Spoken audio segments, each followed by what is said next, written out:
trends happening across European banking, and it's very difficult to hone in on one particular thing. The areas that we play into is the increasing regulatory environment and also the digitisation agenda.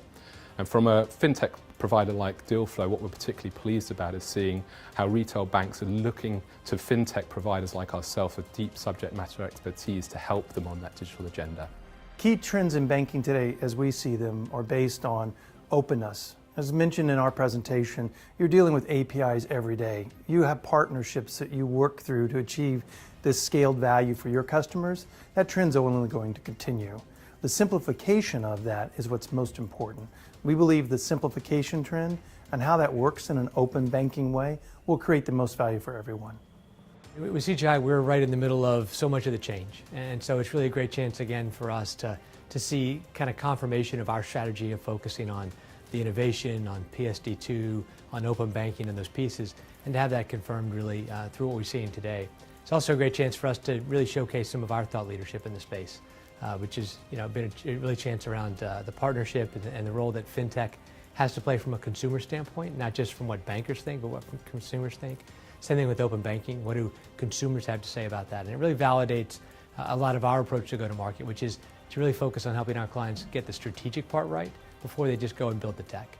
And I think that's part of what we're seeing today is that notion that a lot of the problems that are out there aren't technology per se, they're really business problems and strategic problems for banks. It is interesting times for us, mainly because we're seeing that regulation in Europe are interested more and more in fraud issues. We have, of course, the tools and the experience to provide solutions for banks and not just banks, to provide real-time fraud monitoring and to be the transactional risk analysis, leveraging analytical capabilities of behavioral analytics, understanding the normal behavior of a customer, and then allowing us to alert when we see fraud cases, both third-party fraud, first-party fraud, interesting issues.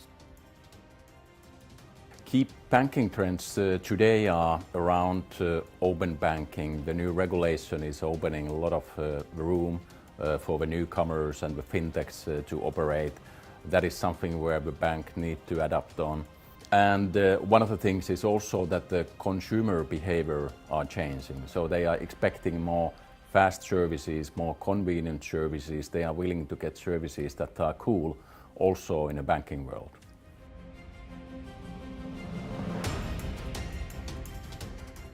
Digital banking and the whole digital transformation is one of the key aspects that I see in European banking.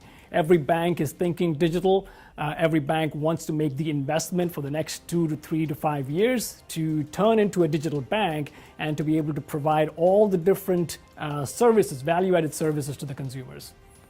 Open banking and open market in the payment industry changing a lot in today's world. Physical with digital is becoming kind of a seamless process.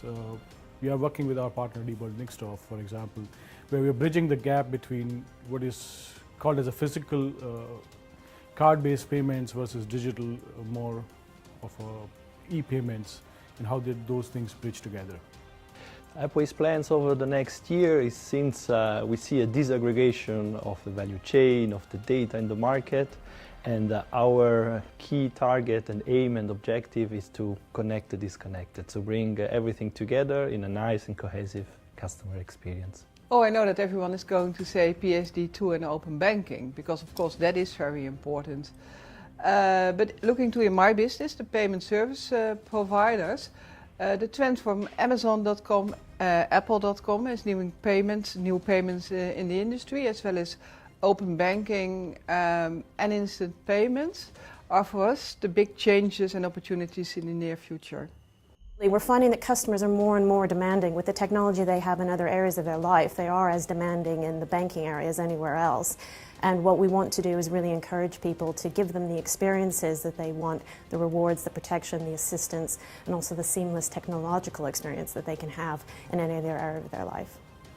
There's always a tremendous amount of excitement in the market for new customer experiences and clever ways of creating value for the banks, and also at the same time making sure you can do it at scale with managing your costs. Change is the constant. And recognizing that and being clear about your outcomes always matter most. There are a couple of key banking trends today coming.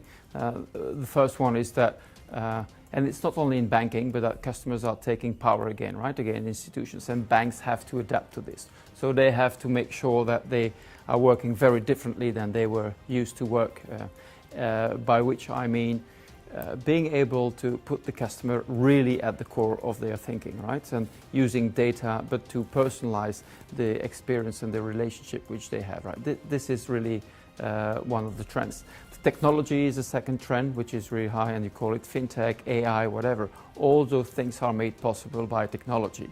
So the world is opening up, and this is a third trend I would see, is that you can no longer work in isolation, right? So everyone is interconnected with everyone. So the API stories are really transforming the banking world.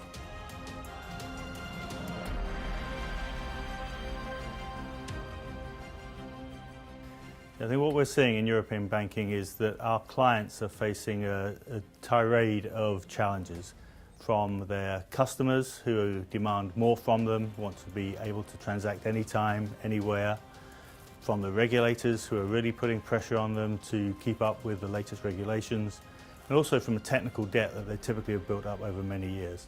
So in order to address those things, our clients are needing to invest more in technology at a time when their budgets are being challenged.